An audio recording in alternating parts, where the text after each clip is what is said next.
Hello guys, welcome back to my channel. আজকের ভিডিওতে আমি যে টপিকটা নিয়ে ডিসকাশন করব সেটা হচ্ছে আজকের মার্কেটটা কেমন গেল, রাইট? এবং তার সাথে সাথে আরও দুটো ছোট ছোট আপডেট নিয়ে আমি আজ একটু কথা বলবো। তো প্রথম যে আপডেটটা সেটা হচ্ছে যে রিলায়েন্স জিওর আইপিও আসছে।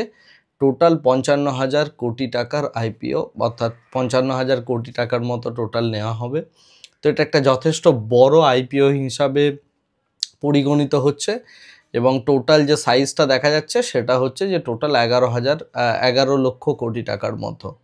ওকে, তো এরকম একটা বড় আইপিও এই সময়ে আসছে। তো মার্কেটে সাধারণত যারা বিশেষজ্ঞ রয়েছেন তাদের যেটা মতামত সেটা হচ্ছে যে মার্কেটের বিশাল বড় একটা লিকুইডিটি শাক হয়ে যাবে এবং এই এত পরিমাণ একটা লিকুইডিটি যদি শাক হয়ে যায় তাহলে মার্কেট কিছুদিন আরও একটু ফ্ল্যাট মোমেন্ট দেখাতে পারে, রাইট? তো সেই কারণে যারা স্মল কেস করেন বা মনে করুন বাকি যে সমস্ত ফান্ড হাউসেসগুলো রয়েছে তারা এত বড় একটা আইপিওর জন্য সামান্য পরিমাণ হলেও আতঙ্কিত। বাট এটা মুকেশ আম্বানির জন্য বা জিও ইনভেস্টর যারা হবেন তাদের জন্য এটা খুব বড় একটা নিউজ। মার্কেট যথারীতি গ্রো করছে, তো সেই সেন্সে দেখতে গেলে এই আইপিওটার একটা বড় ভূমিকা থাকবে আগামী দিনে। তো আজকের ডেটে মনে হচ্ছে এটা একটা বড় আইপিও, বাট এরকম আইপিও কন্টিনিউয়াসলি আসতে থাকবে। মার্কেটের সাইজ ধীরে ধীরে বাড়ছে এবং পার্টিসিপেন্টও বাড়ছে। ইকোনমি যেরকমভাবে চেঞ্জেস হচ্ছে সেহেতু আমাদের বড় বড় কোম্পানিগুলো আরও আইপিওস আসতে থাকবে, মার্কেটের স্ট্রাকচার ধীরে ধীরে আরও চেঞ্জ হতে থাকবে।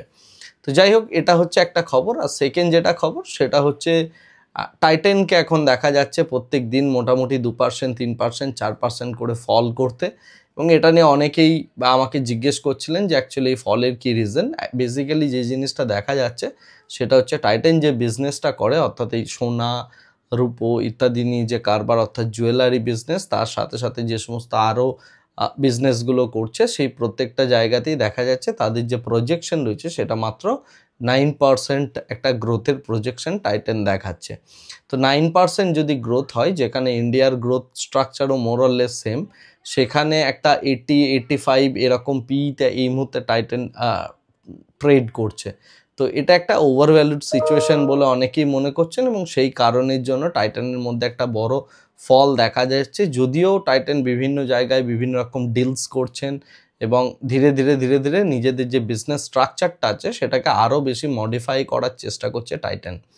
এনিওয়ে, এই দুটো ছিল মেন আপডেট। এছাড়া আজকে যে সেক্টরটা সব থেকে ভালো মোমেন্ট দেখিয়েছে ইন্ডিয়ান স্টক মার্কেটে সেটা হচ্ছে ফার্টিলাইজার সেক্টর এবং কেমিক্যালস অ্যান্ড ফার্টিলাইজার সেক্টর।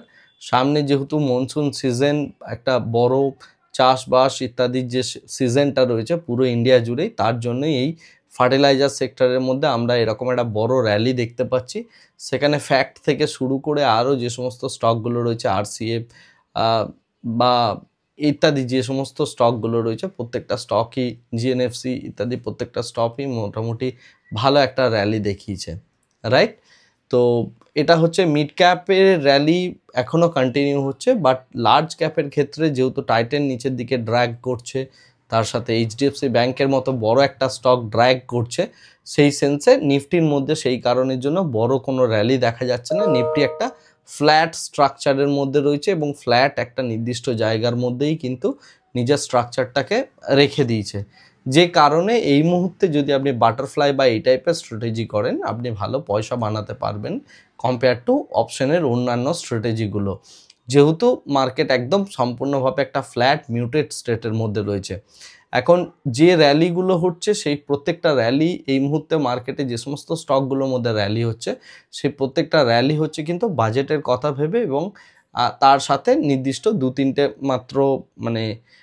দু তিনটে থিমকে প্লে করে। যেমন হচ্ছে কিছু ক্ষেত্রে শিপ বিল্ডিং কোম্পানিগুলোকে দেখা যাচ্ছে, যেহেতু ইউনিয়ন বাজেটে আমাদের এক্সপেক্ট করা হচ্ছে যে ডিফেন্স সেগমেন্টে গভর্নমেন্টের বাজেট অ্যালোকেশন বাড়তে পারে ইত্যাদি বিভিন্ন যে সমস্ত রিজনগুলো রয়েছে তার জন্য ডিফেন্স সেক্টরটা ভালো কাজ করছে।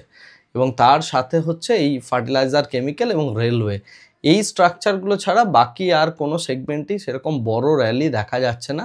যদিও আজকে ডেটে আজকের দিনে দেখতে গেলে ইন্স্যুরেন্স সেক্টর একটা ছোট্ট র্যালি দিয়েছে, সেক্ষেত্রে এনআইএসিএল ইত্যাদি যে কোম্পানিগুলো রয়েছে, সিজিসিএল, এই প্রত্যেকটা কোম্পানি কিন্তু একটা ভালো র্যালি দেখিয়েছে। তো এই হচ্ছে টোটাল মার্কেটের আপডেট। একটা মিউটেড স্টেটের মধ্যে রয়েছে এবং মিড ক্যাপ স্মল ক্যাপে যারা কাজ করছেন তারা একমাত্র এখান থেকে ভালো প্রফিটটা বানাতে পারছেন, রাইট? তো এই মুহূর্তে মার্কেটে যারা ফিউচার অ্যান্ড অপশনে কাজ করছেন তারা বাজেটটাকে সামনে রেখে একটু কাজ করার চেষ্টা করুন, কারণ বাজেটের পর মার্কেট একটা ডিফারেন্ট স্ট্রাকচার দেখাবে এবং এইবারের যে ইউনিয়ন বাজেটটা পেশ হবে সেই বাজেটে কিন্তু একটা ভালো পয়সা ইনকাম করা যেতে পারে। যাই হোক, আজকে এই ভিডিওটাকে আর বেশি দীর্ঘায়িত করছি না, আজকে ভিডিওটা এখানেই শেষ করছি। দেখা হবে আমাদের আগামীকাল একটা নতুন ভিডিওতে।